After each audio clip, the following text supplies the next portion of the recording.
liked by some people, not being liked by others.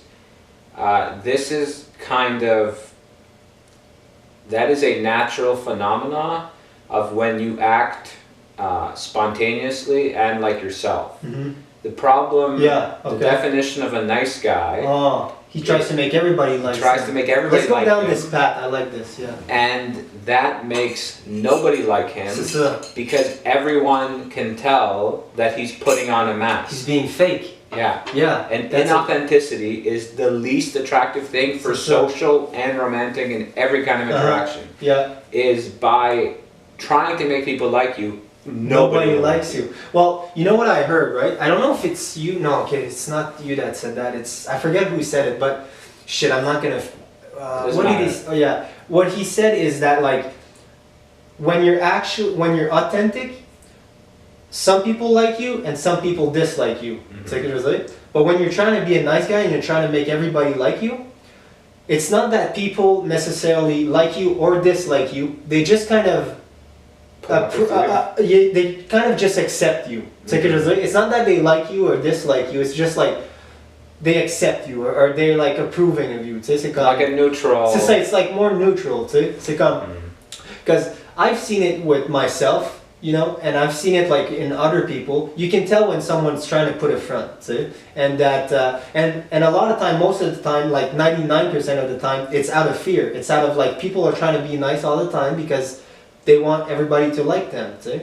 And it's like shooting yourself in the foot a little bit because in doing that, you're not letting your real self come out. And like we said earlier, that real self, if you would let that real self come out, it's like a bittersweet thing because you will have people that like you, but also you'll have to like deal with the people that don't like you. And if you've been living in this way of like trying to make everybody like you for so long, maybe you haven't dealt with rejection that much. You just have people putting up with you, kind of. It's like, I'm sure it can be hard to like deal with that kind of like rejection of having people honestly say like, I don't like you. And the thing is also when you're putting a front like that, like when you're just trying to make everybody like you, you kind of know deep down that you're kind of being not your real selves.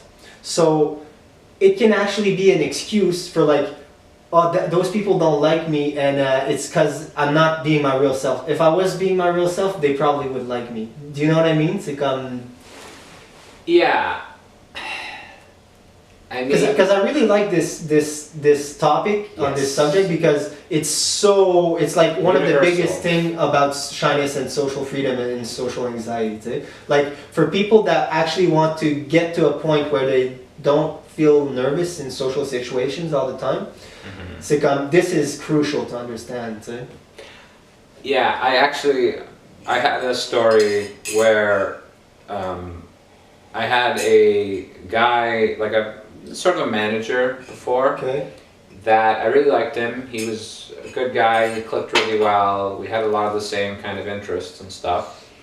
And so we had a sort of falling out in a sense, but I had no idea what happened because he just stopped speaking to me. And eventually he had let me know that, like, when he said that I made him uncomfortable in like certain situations. And basically I had pushed myself to find out what he didn't like about me, because originally there was just silence, so I didn't know like what happened. And then eventually, you know, he basically came out and said, I don't like the way you behave, or like, and it was in specific situations, but anyway. And what came to mind was, oh, someone doesn't like me. And at first, like, my heart rate went up and I was like feeling like shaking, and I was like, oh my god, someone doesn't like me. And then like 5 minutes later I was like, oh, I'm still here. I'm okay. That's really important, because wouldn't you agree that like if you're trying to like free yourself socially, meaning like you want to stop caring what other people think about you, you want to be able to go to a party and not freak out about the people there and what's going to happen, am I going to have a social fumble or something?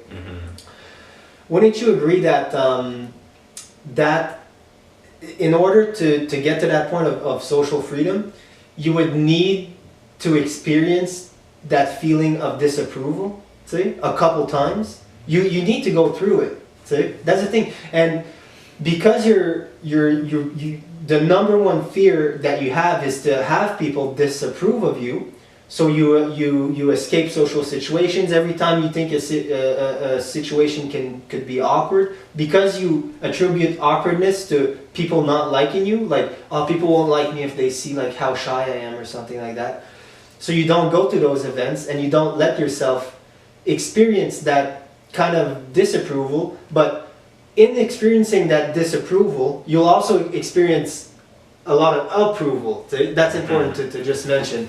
Mais c'est comme that kind of like, it's like you're hardening a diamond, see? Because the reason why I think most people are socially anxious is because they constantly don't go in those situations that they think that will hurt them if they do. But there's kind of like a hardening kind of process that you need to go through those emotions in order to come out the other way better, basically. See?